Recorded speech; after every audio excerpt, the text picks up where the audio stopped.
vamos a tocar un tema que tiene relación con una de las dos ordenanzas que el Señor Jesucristo nos pidió a los cristianos que la celebrásemos. La Santa Cena, la otra es el bautismo en agua. Vamos a poner este tiempo en manos de Dios y enseguida iniciamos con el tema. Te ruego, Padre, que perdones nuestros pecados y que quites todo estorbo, Señor, que pudiera impedir que tu palabra cumpla sus propósitos. Te rogamos que a todos los oyentes les des entendimiento de tu palabra, que abra sus oídos, pero sobre todo, Señor, que tu palabra quede sembrada en sus corazones. Te rogamos por aquellos nuevos creyentes, para que tú les des discernimiento, porque tu palabra nos dice que tu Santo Espíritu es quien nos guía a toda verdad. Y a los que son creyentes de más tiempo, te rogamos que sea de bendición para ellos y que tu palabra quede sembrada también, para que cumplan los propósitos para la cual la envías. Este tiempo lo ponemos en tus manos preciosas y te rogamos, Señor, que tú lo guíes, que sea tu voz la que escuchemos y no la mía. Señor, te damos la gloria y la honra por todo ello, rogándote y agradeciéndote en el precioso nombre de Cristo Jesús, nuestro Salvador.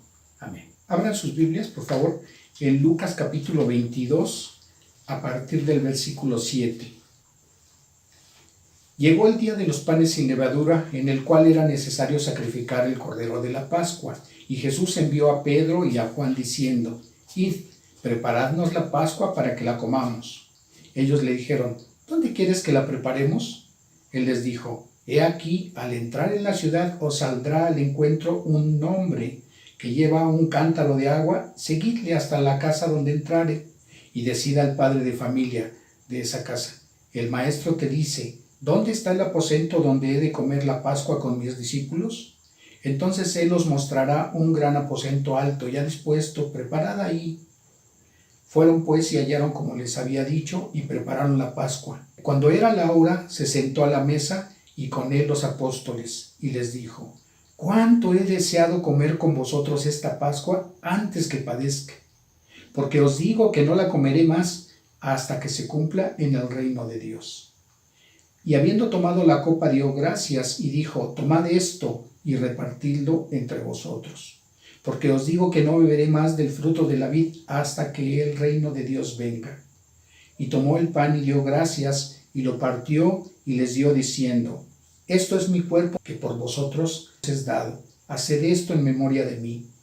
De igual manera, después que hubo cenado, tomó la copa diciendo: Esta copa es el nuevo pacto en mi sangre, que por vosotros se derrama. El mismo pasaje, pero en Mateo capítulo 26, el versículo 28 dice: Porque esto es mi sangre del nuevo pacto, que por muchos es derramada para remisión de los pecados. Vamos a ver cuál es el pasaje que nos habla, donde esta celebración el Señor anticipa una explicación acerca del sacrificio que Él va a hacer y lo que representa. Y para ello nos vamos a dirigir al Evangelio de Juan, capítulo 6, a partir del versículo 14. Antes de empezar a leer, les comento cuál es el contexto. En el evento que había tenido el Señor Jesucristo con sus discípulos y una multitud de gente que lo seguía, Él procedió a alimentarlos. Fue el milagro de la alimentación de los 5,000. Ese es el contexto. El versículo 14 de Juan 6 dice: Aquellos hombres, y se refiere a los que habían estado presentes cuando el Señor Jesucristo efectuó ese milagro. Aquellos hombres entonces, viendo la señal que Jesús había hecho, dijeron: Este verdaderamente es el profeta que había de venir al mundo. Pero entendiendo Jesús que iban a venir para apoderarse de él y hacerle rey, volvió a retirarse al monte él solo. ¿Qué es lo que vemos aquí?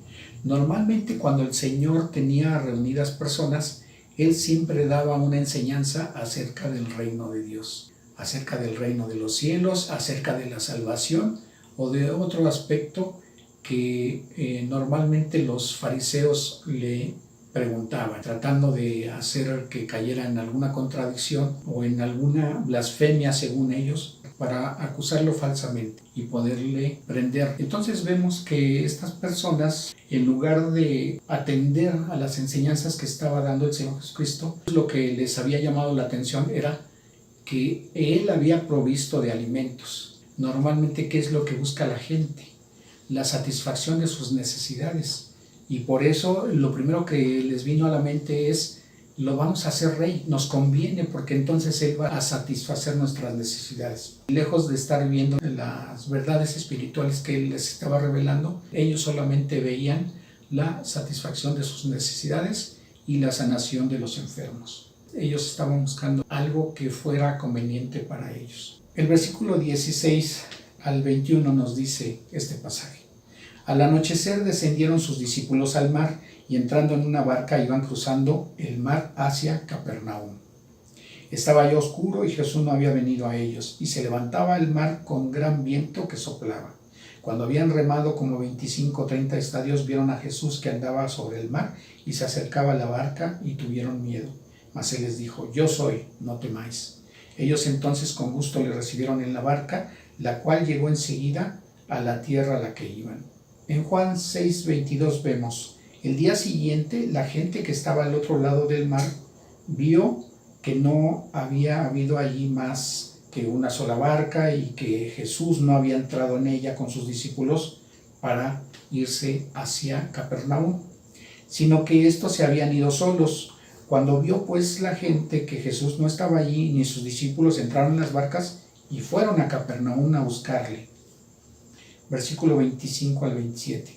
Y hallándole al otro lado del mar le dijeron: Rabí, ¿cuándo llegaste acá? Respondió Jesús y les dijo: de cierto os digo, que me buscáis no porque habéis visto las señales, eso es los milagros, sino porque comisteis el pan y os saciasteis. Trabajad no por la comida que perece, sino por la comida que a vida eterna permanece, la cual el Hijo del Hombre os dará. Porque a este señaló Dios el Padre. ¿Qué es lo que se ve aquí? Ellos, cuando se encuentran con el Señor Jesucristo, le preguntan, como si tuvieran verdadero interés en saber, ¿cuándo llegaste aquí? Pero en realidad no ese era su interés, porque de inmediato el Señor Jesucristo, sabiendo lo que había en sus corazones y en sus mentes, lo que ellos estaban pensando, Él les dice que lo están buscando no por los milagros que hizo, no por las enseñanzas que Él estaba dando, sino porque se habían saciado al recibir el alimento que Él les había provisto.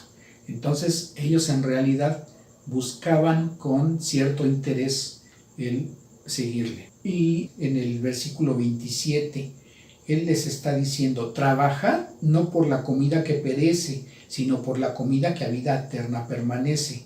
Si no tenían interés en escucharme, pero a ustedes en realidad no les dio mucho trabajo, mucha dificultad el hacer el esfuerzo de trasladarse de donde estaban hasta Capernaum. Y entonces el Señor les está diciendo: no se esfuercen por las cosas que ustedes saben que son necesarias en su vida cotidiana, sino esfuércense por el alimento que el Hijo del Hombre les va a dar y que es para vida eterna. ¿Cuántas veces las personas buscan a Dios, pero no con un fin de tener una comunión con Él, sino que solo le buscan cuando se ven en problemas por falta de trabajo, por enfermedad, por alguna situación, alguna circunstancia que se sale del control de sus manos? Entonces es cuando tratan de que Dios les ayude. Pero la mayoría tienen lo que esperan y se alejan de Dios. No les interesa en realidad tener una comunión con Él, sino solamente satisfacer la necesidad para la cual lo buscaron. Y en ese sentido Él hace esta observación. Nos dice Mateo en el capítulo 6 del versículo 25 al 33: Por tanto os digo, no os afanéis por vuestra vida, qué habéis de comer o qué habéis de beber, ni por vuestro cuerpo, qué habéis de vestir. ¿No es la vida más que el alimento y el cuerpo más que el vestido? No os afanéis pues diciendo, ¿qué comeremos o qué beberemos o qué vestiremos? Pero vuestro Padre Celestial sabe que tenéis necesidad de todas estas cosas. Mas buscad primeramente el reino de Dios y su justicia, y todas estas cosas os serán añadidas. Nos está diciendo Dios que primero tratemos de buscar una relación personal con Él, de comunión, y entonces no tendremos que estarnos afanando por esas cosas que son necesarias para nuestra vida cotidiana, porque Él aquí nos está afirmando que nuestro Padre Celestial sabe que tenemos necesidad de todo ello, pero cuando nos enfocamos a buscar el reino de Dios y su justicia, Dios nos va a añadir todas esas cosas. En Juan 6, 28 y 29 la Escritura nos dice: entonces le dijeron, ¿qué debemos hacer para poner en práctica las obras de Dios? Respondió Jesús y les dijo: esta es la obra de Dios, que creáis en el que Él ha enviado, o sea, al Señor Jesucristo, hay que creer. Le dijeron entonces: ¿qué señal pues haces tú para que veamos y te creamos? ¿Qué obra haces? Nuestros padres comieron el maná del desierto, como está escrito, pan del cielo les dio a comer. El Señor Jesucristo en el versículo 32 al 33, Él les dice: de cierto os digo, no os dio Moisés el pan del cielo, mas mi Padre os da el verdadero pan del cielo. Porque el pan de Dios es aquel que descendió del cielo y da vida al mundo.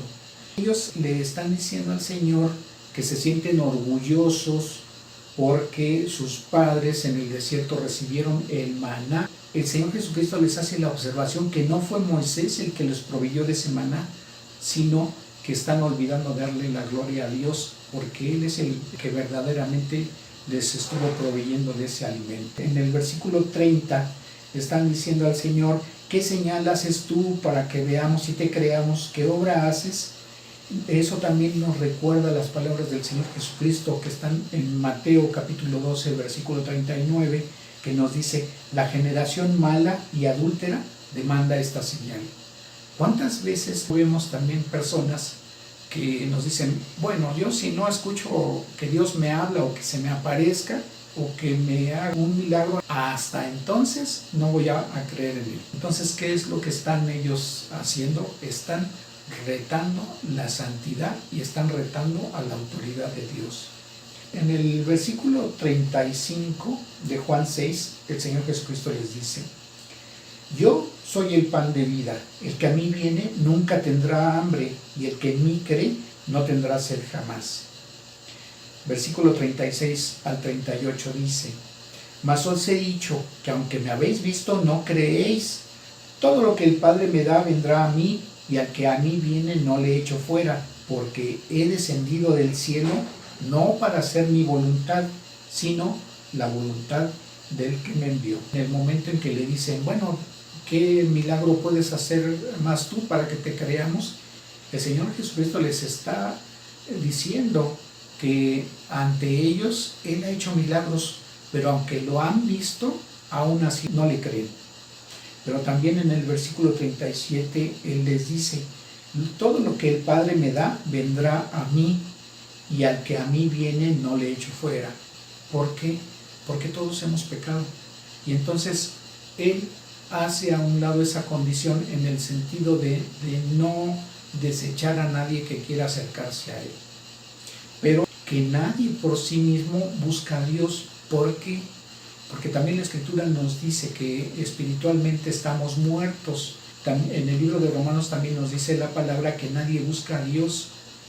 Solamente cuando Dios Padre, a través del Espíritu Santo, está obrando en la vida de alguien, es cuando se despierta ese interés y cuando se despierta esa intención de quererle creer a Dios. En el versículo 40, el Señor Jesucristo también les está diciendo: y esta es la voluntad del que me ha enviado, que todo aquel que vea al Hijo y cree en Él tenga vida eterna, y yo le resucitaré en el día postrero. Y esto nos recuerda también lo que dice Juan 3:16, porque de tal manera amó Dios al mundo que ha dado a su Hijo unigénito, o sea, a Jesucristo, para que todo aquel que en Él cree no se pierda. Y recordamos que el Señor Jesucristo le está explicando a Nicodemo que el propio Señor Jesucristo tenía que ser levantado, así como Moisés había levantado la serpiente en el desierto, para que en el momento en que alguien del pueblo de Israel que hubiera sido mordido por una serpiente, para evitar ser muerto, para evitar perder la vida, esa persona tenía que mirar hacia esa serpiente, mirar con la fe, con la creencia de que podía ser salvado de la muerte.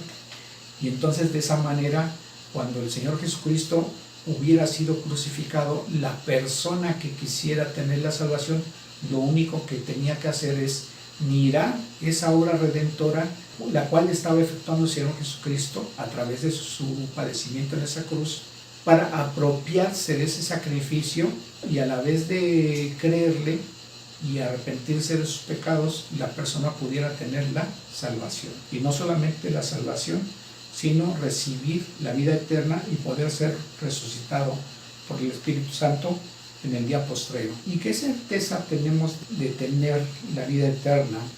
Que en el Evangelio de Juan, capítulo 10, versículos 27 y 28, la Escritura nos dice: mis ovejas oyen mi voz y yo las conozco y me siguen, y yo les doy vida eterna y no perecerán jamás, ni nadie las arrebatará de mi mano.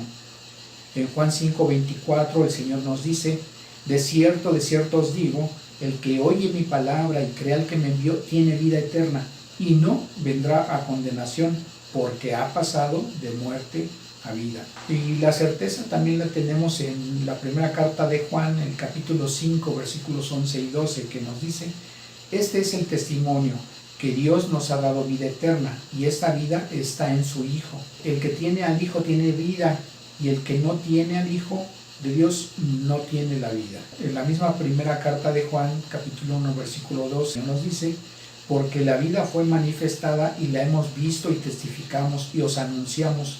La vida eterna, la cual estaba con el Padre, se nos manifestó. Y en ese sentido es que el Señor Jesucristo está diciendo que Él es el pan de vida que descendió del cielo.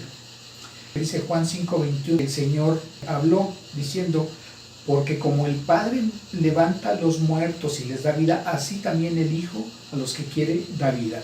Y en ese sentido Él se estaba igualando a la deidad, no estaba mintiendo. En el versículo 33 del mismo capítulo 5 de Juan, Él también dice: vosotros enviasteis mensajeros a Juan y él dio testimonio de la verdad. En el capítulo 1 del Evangelio de Juan, a partir del versículo 19, ese pasaje está diciendo: este es el testimonio de Juan cuando los judíos enviaron de Jerusalén a sacerdotes y levitas para que le preguntasen: ¿tú quién eres? Le están preguntando a Juan el Bautista. Versículo 20, confesó y no negó, sino confesó: yo no soy el Cristo. Y le preguntaron: ¿qué pues, eres tú Elías? Dijo: no soy. ¿Eres tú el profeta? Y respondiendo: no. En el versículo 22 le dicen: pues ¿quién eres para que demos respuesta a los que nos enviaron? ¿Qué dices de ti mismo? Y fíjense qué importante es lo que él dice en el versículo 23. Dijo Juan el Bautista: yo soy la voz de uno que clama en el desierto, enderezad el camino del Señor, como dijo el profeta Isaías. Esto está en Isaías capítulo 40, en el versículo 3. Voz que clama en el desierto, preparad el camino a Jehová, enderezad calzada en la soledad a nuestro Dios. Si en esa profecía el profeta Isaías está diciendo que iba a haber una voz clamando en el desierto para preparar el camino a Dios, porque lo está nombrando, dice: preparar el camino a Jehová. Y Juan el Bautista hace la presentación del Señor Jesucristo cuando dice: he ahí el Cordero de Dios que quita el pecado del mundo. Debieran de haber entendido los judíos, y sobre todo estas personas que fueron a preguntarle, porque no se trataba de cualquier judío, eran levitas, eran sacerdotes, y además eran parte de los fariseos. Ellos conocían las Escrituras, entonces si les estaban citando las Escrituras, ellos tendrían que haber verificado en ellas. En el versículo 24 del Evangelio de Juan capítulo 1 dice: y los que habían sido enviados eran de los fariseos. Vemos en el mismo Evangelio de Juan capítulo 5, en el versículo 39, el Señor Jesucristo está diciendo: escudriñad las Escrituras, porque a vosotros os parece que en ellas tenéis la vida eterna, y ellas son las que dan testimonio de mí.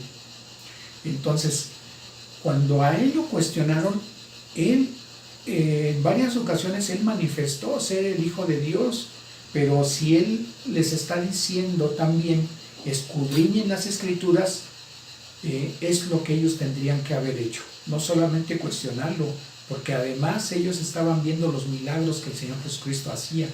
Cuando ellos murmuran y decían entre ellos, ¿acaso no es su papá José y conocemos a su mamá? ¿Cómo es posible que diga él que tiene naturaleza divina si nosotros sabemos que es una persona humana como nosotros?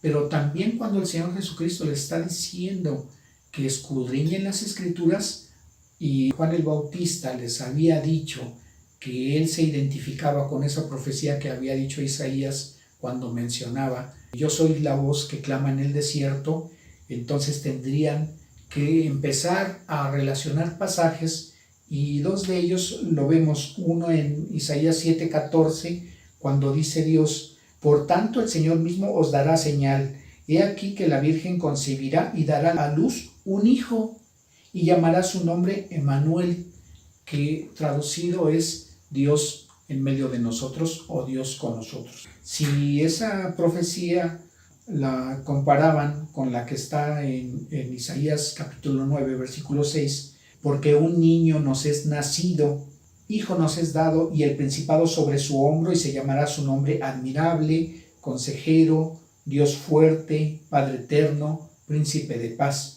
Entonces esa profecía está diciendo que iban a tener la presencia de un bebé, porque está hablando del nacimiento de un bebé. Tendrían ellos que haber cuestionado, oye, Jesús no será aquel niño de la cual le estaba diciendo la profecía Isaías, porque él está afirmando que tiene naturaleza divina, y ese pasaje nos hablaba de un niño con naturaleza divina, desde el momento en que inclusive se le identifica con esos nombres que solamente le son aplicados a Dios: admirable, Dios fuerte, Padre eterno. En Juan 6:43 el Señor Jesucristo les responde y les dijo, no murmuréis entre vosotros, ninguno puede venir a mí si el Padre que me envió no le trajere, y yo le resucitaré en el día postrero.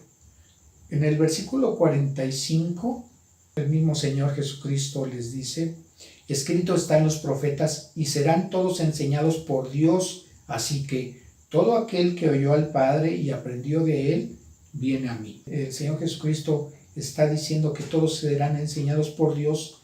El pasaje que nos confirma esta afirmación la podemos encontrar en el mismo Evangelio de Juan, en el capítulo 16, a partir del versículo 7, donde la Escritura dice, pero yo os digo la verdad, os conviene que yo me vaya, porque si no me fuera, el Consolador no vendrá a vosotros, mas si me fuere, os enviaré.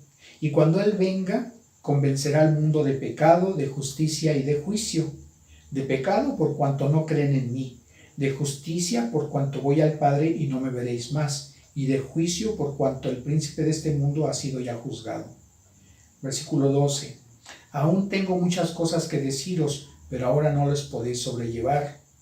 Versículo 13. Pero cuando venga el Espíritu de verdad, y aquí está con mayúscula, lo mismo que en el versículo 7 está con mayúscula Consolador, Él os guiará a toda la verdad, dice el Señor, porque no hablará por su propia cuenta, sino que hablará todo lo que oyere y os hará saber las cosas que habrán de venir.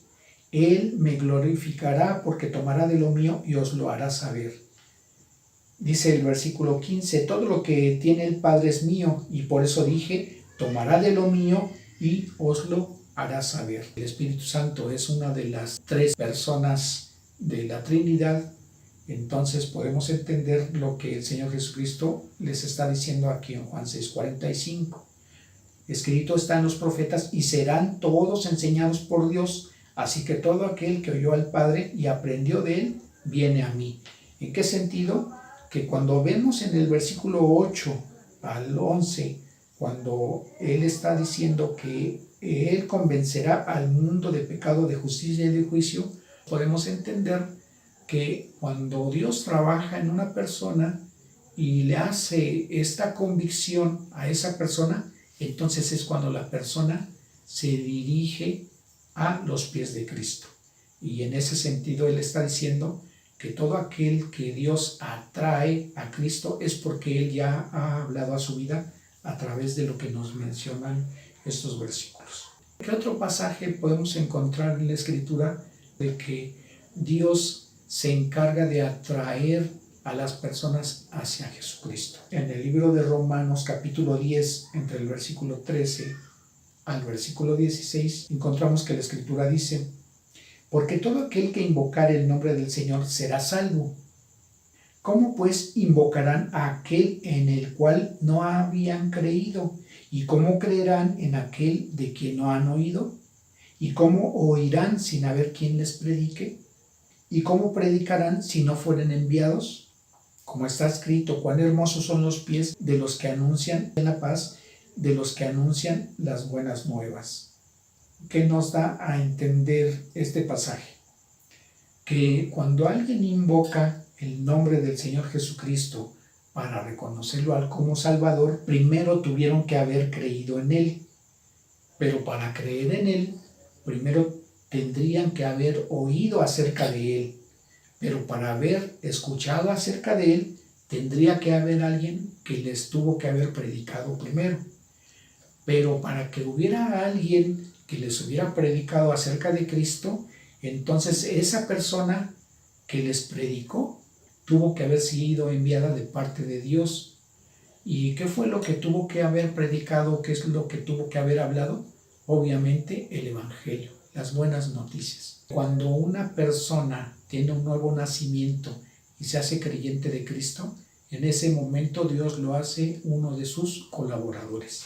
Y en ese sentido, cuando alguien te está predicando el Evangelio, no es Dios el que está enviando a esa persona a predicarte, porque Él quiere atraerte, Él quiere llevarte a Cristo, porque a través de la obra redentora que hizo el Señor Jesucristo, Él te va a llevar al Padre, y a través de Él vas a tener el perdón de tus pecados, a través de Él vas a tener la redención, a través de Él vas a tener la vida eterna. Dice en el versículo 16: mas no todos obedecieron al Evangelio, pues Isaías dice: Señor, ¿quién ha creído a nuestro anuncio? Observamos en este versículo 16 que no todos obedecieron. Quiere decir que obedecer el Evangelio es un mandamiento de Dios. Entonces, cuando una persona no quiere creer, está desobedeciendo a Dios en ese sentido. Está rechazando el que Dios esté hablando a su vida, que Dios le quiera dar la vida eterna, el que Dios le quiera dar el perdón de sus pecados. En Romanos 10:17 dice: así que la fe es por el oír y el oír por la palabra de Dios. Entonces una cosa nos está llevando a la otra. En el momento en que una persona está escuchando el Evangelio, también Dios le da esa gracia, ese don de poder tener fe, de poder creer, pero la decisión no la toma Dios, la decisión la toma la persona.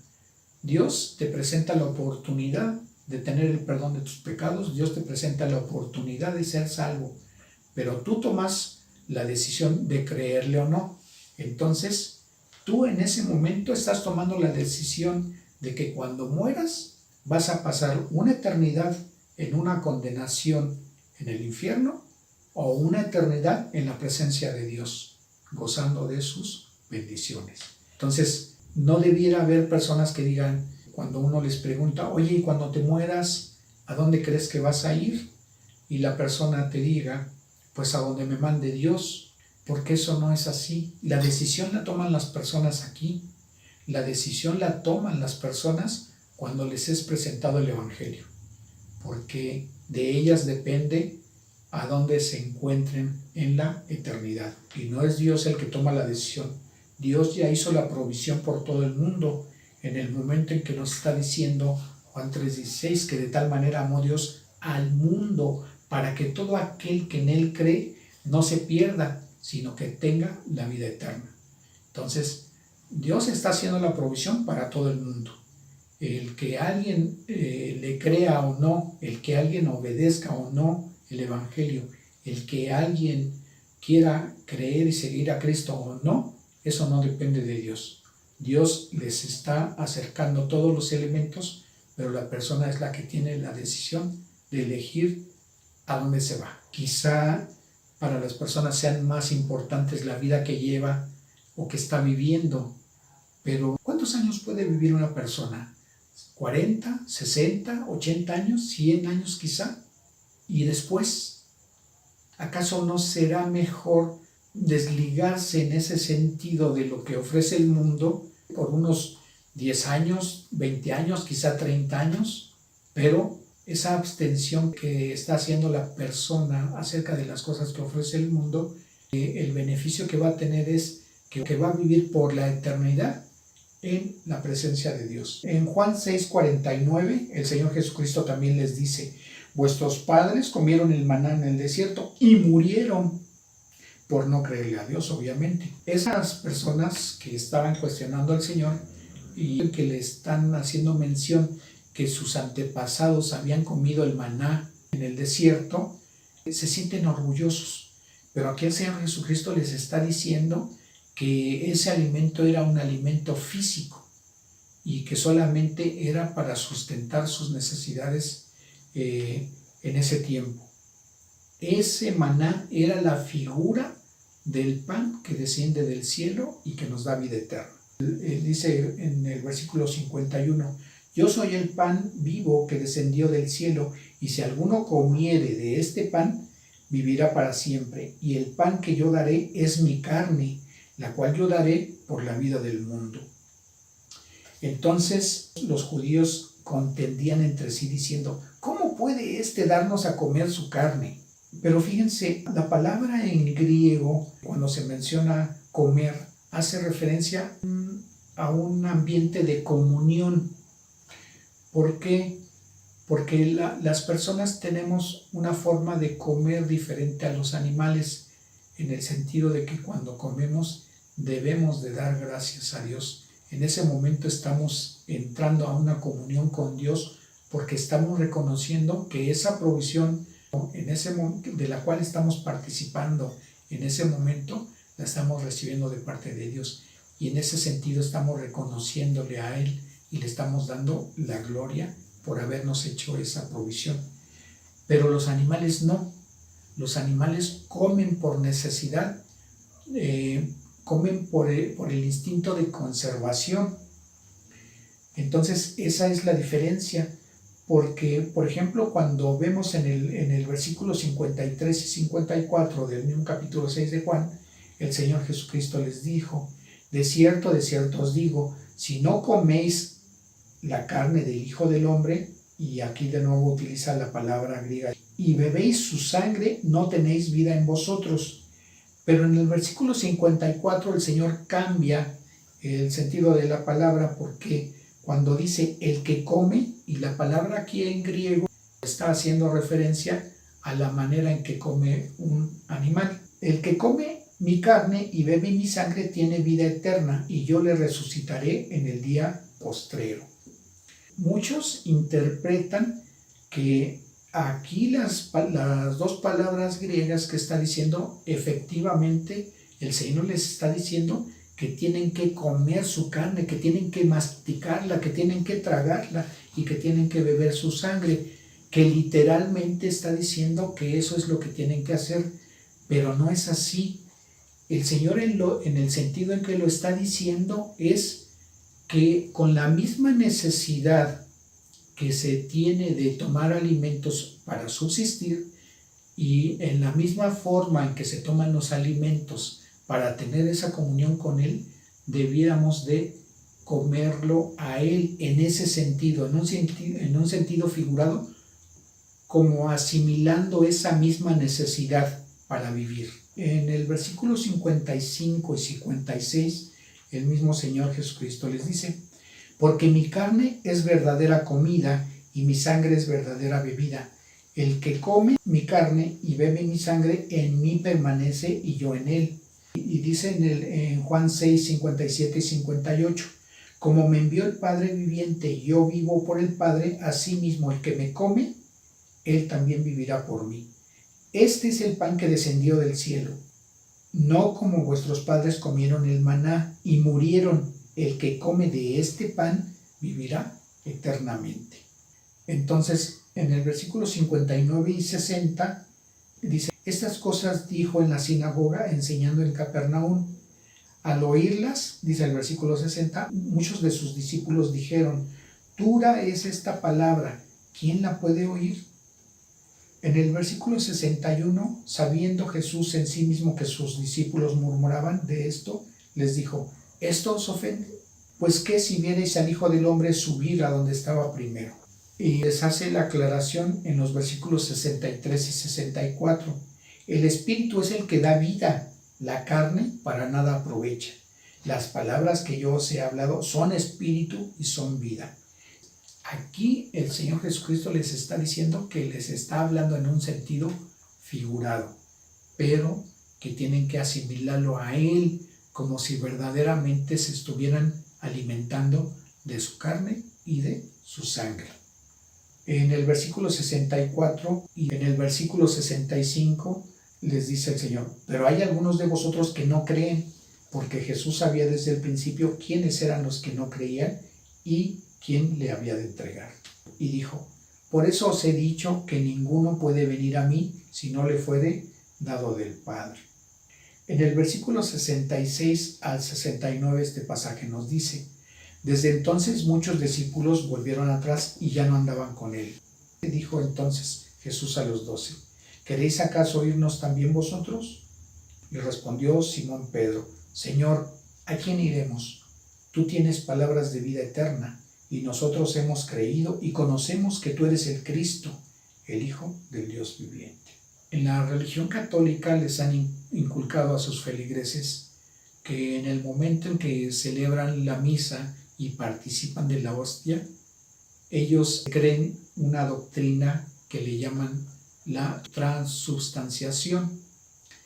¿Y a qué se refiere esto? En el momento en que están ingiriendo la hostia, ellos verdaderamente creen que literalmente se están comiendo el cuerpo de Cristo y se están bebiendo su sangre, porque hacen esta interpretación que están sacando de su contexto, que le están dando un sentido el cual no quiso el Señor Jesucristo que se entendiera así. Por eso Él aclara en el versículo 63, el Espíritu es el que da vida, la carne para nada aprovecha. O sea, les está diciendo, si me comieran, eso no les va a hacer provecho de nada, sino que el Espíritu Santo es el que da vida, y las palabras que Él estaba hablando son las que eran para espíritu y para vida. Primero, porque la hostia es un elemento que es fabricado. En segundo lugar, Dios jamás dijo que se practicara algún acto de canibalismo, y mucho menos que se bebieran su sangre, porque también en la Escritura nos dice el libro de Levítico, en el capítulo 17, a partir del versículo 10, la Escritura dice, si cualquier varón de la casa de Israel o de los extranjeros que moran entre ellos comiere alguna sangre, yo pondré mi rostro contra la persona que comiere sangre y la cortaré de entre su pueblo, dice Dios. Porque la vida de la carne en la sangre está, y yo os la he dado para hacer expiación sobre el altar por vuestras almas, y la misma sangre hará expiación de la persona. Por tanto he dicho a los hijos de Israel, ninguna persona de vosotros comerá sangre, ni el extranjero que mora entre vosotros comerá sangre.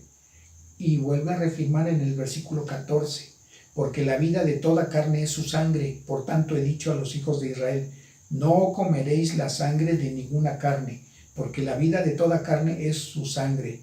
Cualquiera que la comiere será cortado. Y Dios no habla mentira y mucho menos se contradice. Así que la interpretación que le están dando en el catolicismo romano acerca de este pasaje no es correcto.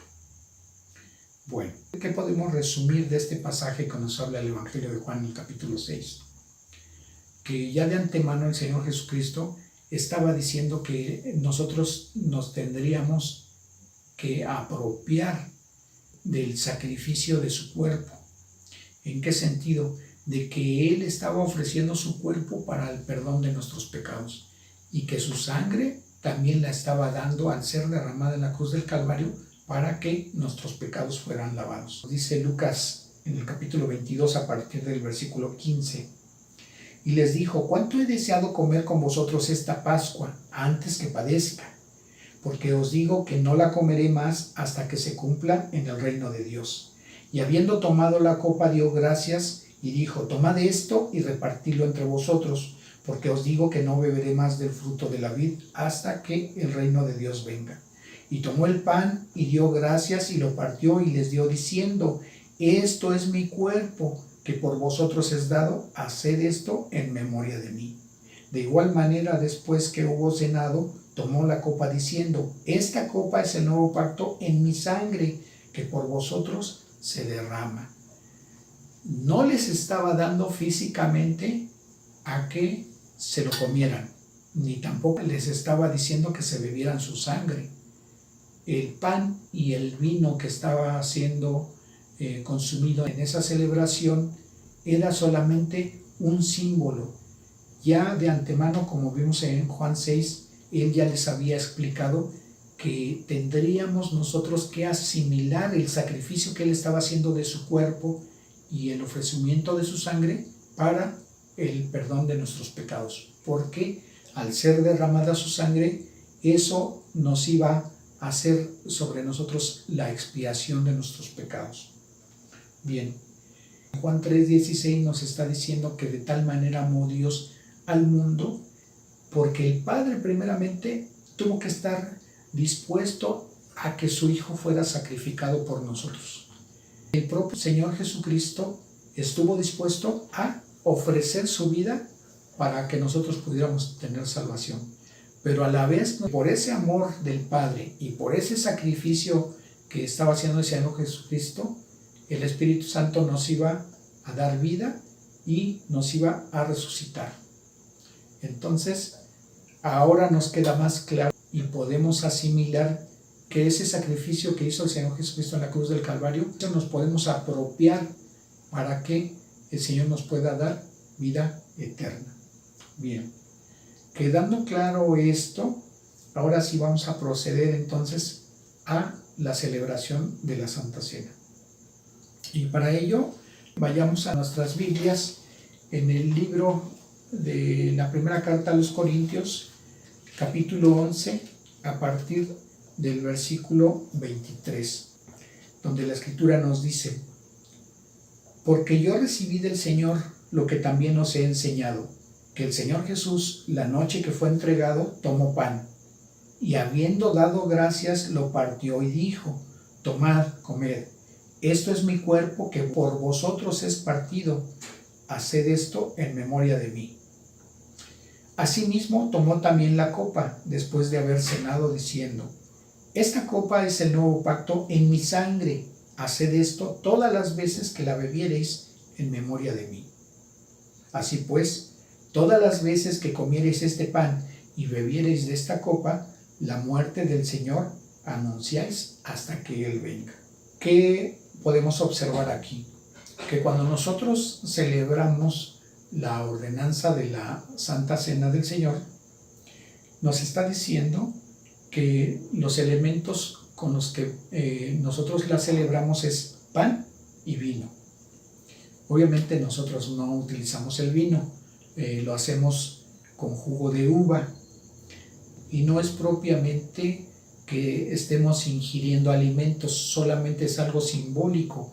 Primero, para recordar que Él puso de por medio su cuerpo y puso de por medio su sangre, para que a través de ese sacrificio nosotros pues la vida eterna. Pero también nos dice en el mismo versículo 25 que nosotros debemos de celebrar esta ceremonia en memoria de Él, para recordar lo que Él hizo por nosotros.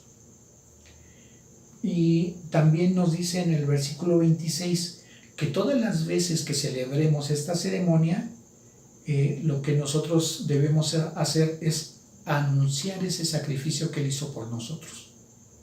Vemos en el mismo pasaje que hay una advertencia, y leo a continuación a partir del versículo 27 en el mismo capítulo 11 de Primera de Corintios.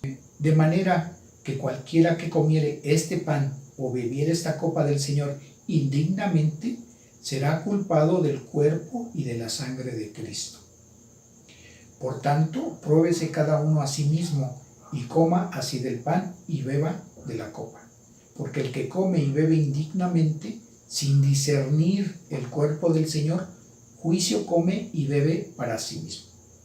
Por lo cual hay muchos enfermos y debilitados entre vosotros, y muchos duermen, refiriéndose a que ya murieron. Si pues nos examinásemos a nosotros mismos, no seríamos juzgados, mas siendo juzgados somos castigados por el Señor, para que no seamos condenados con el mundo.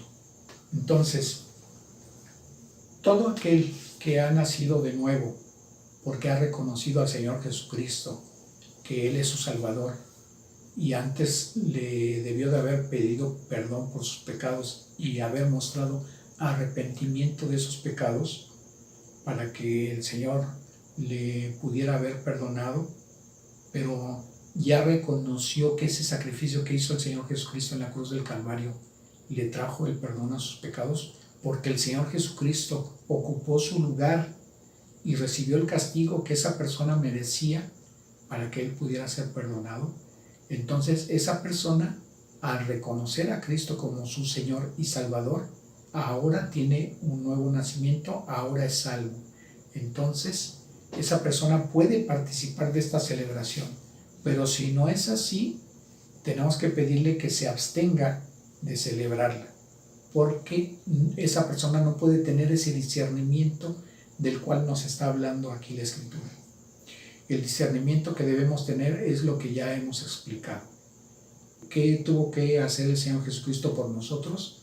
Y nosotros, ¿qué es lo que tenemos que tener presente acerca de ese sacrificio? Si eres creyente porque has tenido un nuevo nacimiento, pero si consideras que en este momento no tienes la comunión con Dios para poder celebrarla, te vamos a dar un tiempo para que le pidas perdón a Dios por tus pecados y no te abstengas, tómala si tienes esa certeza de que eres un verdadero creyente en Cristo, porque Él te ha dado el perdón de tus pecados. Entonces, vamos a dar ese tiempo para que todos nos pongamos a cuentas por algún pecado que no lo hayamos confesado a Dios. Dios Todopoderoso, Señor, gracias te damos por esta meditación de tu palabra, por este entendimiento que nos has dado, Señor, acerca de lo que representó y la explicación que el Señor Jesucristo dio a su pueblo en ese tiempo, acerca de ese sacrificio que iba a ser para el perdón de nuestros pecados. Señor, te agradecemos ese gran sacrificio y te honramos, Señor, recordando que tú tuviste que haber puesto tu vida de por medio para que cada uno de nosotros que vamos a participar en unos instantes en esta celebración, en esta ordenanza que tú nos has dejado, Señor, para primeramente recordar ese sacrificio que hiciste, Señor Jesucristo, por nosotros, y recordar que nosotros hemos creído al Evangelio, pero también recordar que debemos de proclamar ese sacrificio que el Señor Jesucristo hizo por nosotros. Te rogamos que nos perdones algún pecado que no te hayamos confesado, para que nosotros podamos tener esa comunión que tú quieres que tengamos, Señor, para poder ser considerados dignos de tener esta celebración. Y te rogamos y te agradecemos, Señor, porque sabemos que en el momento que nos estamos poniendo a cuentas contigo, Señor, tú nos perdonas de nuestros pecados y nuestra comunión es restablecida. Y te agradecemos por ello, en el precioso nombre de Cristo Jesús. Amén. Entonces, dice 1 Corintios capítulo 11, versículo 23, porque yo recibí del Señor lo que también os he enseñado, que el Señor Jesús, la noche que fue entregado, tomó pan y habiendo dado gracias lo partió y dijo, tomad, comed, esto es mi cuerpo que por vosotros es partido, haced esto en memoria de mí. Comamos el pan.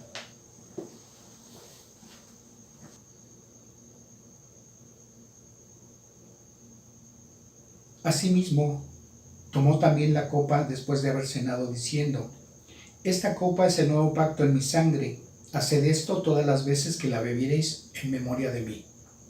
Tomamos la copa.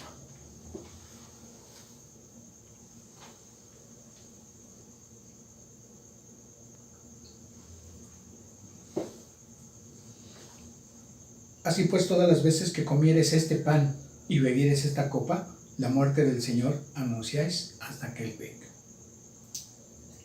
Si es la primera vez que estás escuchando el Evangelio, Dios ha hablado a tu vida y te convenció de pecado, de justicia y de juicio, y quieres que Dios te perdone de tus pecados, inclina tu rostro, cierra tus ojos y dile esto al Señor.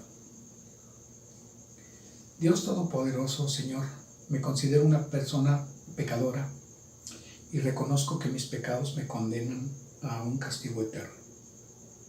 Yo no quiero eso para mí en la eternidad. Y hoy que he escuchado del Evangelio, te ruego que mis pecados sean perdonados. Y para ello reconozco que el Señor Jesucristo puso su vida de por medio y que padeció en la cruz del Calvario, que ahí todo su cuerpo fue desgarrado y toda su sangre derramada, y todos mis pecados fueron puestos en su cuerpo. Ese castigo que Él recibió yo lo merecía, pero Él ocupó mi lugar. Y ahora reconozco que a través de ese sacrificio ofrecido para que mis pecados sean perdonados, ese sacrificio yo me apropio de Él. Quiero que mis pecados sean perdonados y eso solamente tú lo puedes hacer, Señor.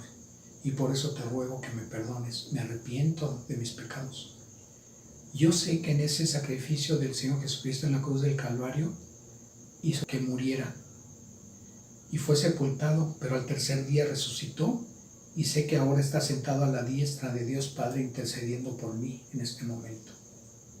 Y yo agradezco esa intercesión que está haciendo por mí y lo creo en mi corazón, que ese sacrificio que hizo el Señor Jesucristo en la cruz del Calvario es para que todos mis pecados sean perdonados, y te agradezco por ello, Señor.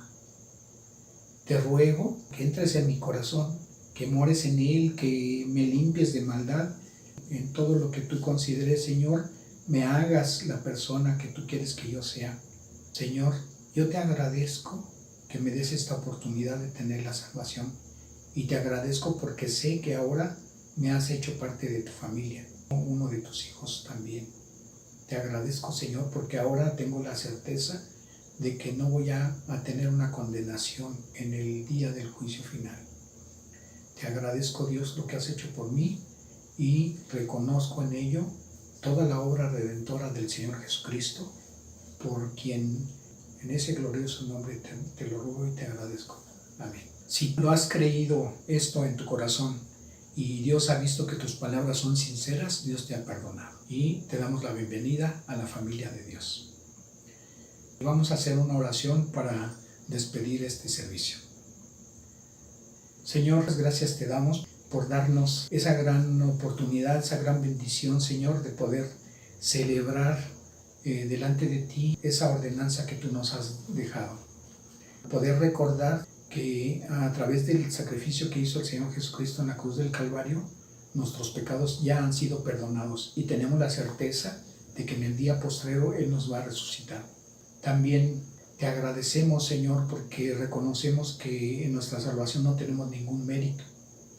Y te agradecemos, Señor, porque además nos da la preciosa oportunidad de poder compartir esta gran bendición con otras personas. Te ruego por nuestras familias que tienen circunstancias que para ellos es imposible darle solución, porque solamente eso está en tus manos. Te rogamos porque tú permitas que sigan gozando de salud. Te agradecemos la salud que tú nos permites tener, Señor, y sobre todo a nuestras familias, a nuestros familiares que tienen que salir a la calle, Señor, ya sea por necesidad de conseguir el sustento o por necesidad de trabajo. Para aquellos que no tienen un trabajo estable, Señor, te rogamos en tu bondad que tú les permitas tener uno. Te rogamos que no les falte tu provisión en la mesa. Te rogamos, Señor, porque tú nos sigas dando entendimiento de tu palabra y sobre todo, Señor, que tu palabra pueda ser difundida para gloria y honra tuya y para que puedan recibir tu misericordia muchas personas más, Señor. Te agradecemos el uso que nos permites hacer de estos medios de gracia para ser útiles en tus manos preciosas.